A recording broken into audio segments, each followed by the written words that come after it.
It's not going to take that long. They're going to send the DNA. The sheriff is probably going to send that DNA to that private lab in Florida, which specializes in touch DNA. And they can do a one-to-one comparison with the known DNA that they have and this person to see if it matches. What they cannot do is they don't have the ability to run it through CODIS. So it's going to have to go probably to the FBI lab at that point so that we can keep this lab situation down to a manageable number. And then the FBI or the sheriff's department can run it through CODIS, the National Database for DNA, and then determine if that, will hit with anyone else.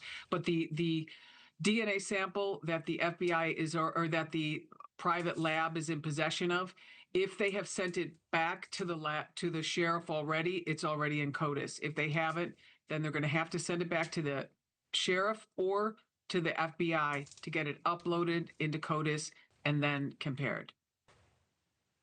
Maureen, we've all seen the horrifying, frightening photos from the front of the house that the FBI was able to get off the Google Nest camera of the man, covered from head to toe.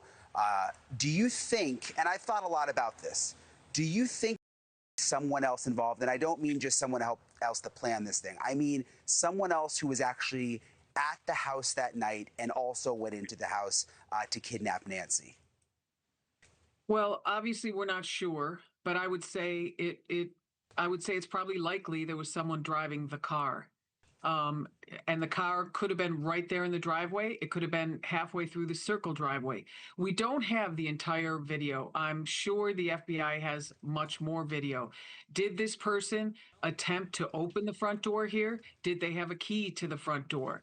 Did they go around to the back door? Do we have that video? There's just a lot of unanswered questions, but for me, it would make a lot more sense if you had at least two people involved in this conspiracy and the other person was driving the vehicle. Why do you think his backpack is so full, Maureen? It looks stuffed. I mean, what do you think could be in there? Violent criminals, he's obviously got a proclivity to violence, and that's one of the questions when you're trying to analyze the offender of a situation like this. He's got a proclivity and a predisposition to violence because she was bleeding on the front steps when she left. So there's just no question there. That is an actual fact that we know. So, and he's got that gun on his waistband, but with regard to that backpack, could he have a tarp? Could he have restraints?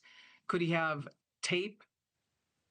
Those would be the things I would expect to find in something like that. He could have rope. Who knows? But this is why when municipal law enforcement officers pull people over and they see kits like this in their trunk, or burglary tools or whatever, it gives them probable cause to search or detain or even arrest.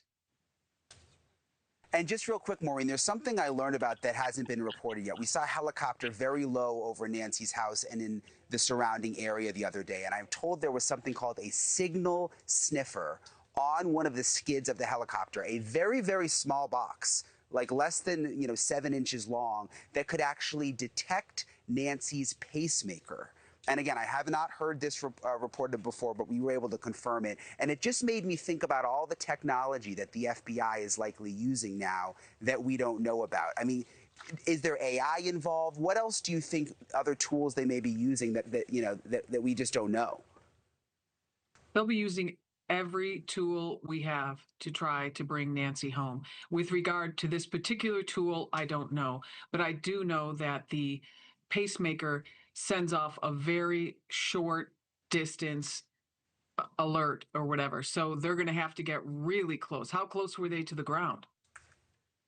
They were close, Maureen. Yeah, that's what was so interesting when we saw the helicopter. They were so low, and we were all talking about it. Like, what are they doing? Why are they hovering so low in different spots around the yard? Come to find out, they actually had this signal sniffer sent in, special for this. It's it's like a special piece of equipment that had to be sent in, which it makes sense now why they were hovering so low. Maureen O'Connell, I always appreciate talking to you and your expertise. Thank you for joining us tonight. Thanks, Brian. You're doing a great job. Thank you. You always do a great job. Thank you for watching. Subscribe below and download our NewsNation app right now on your phone, and you will get fact-based, unbiased news for all Americans.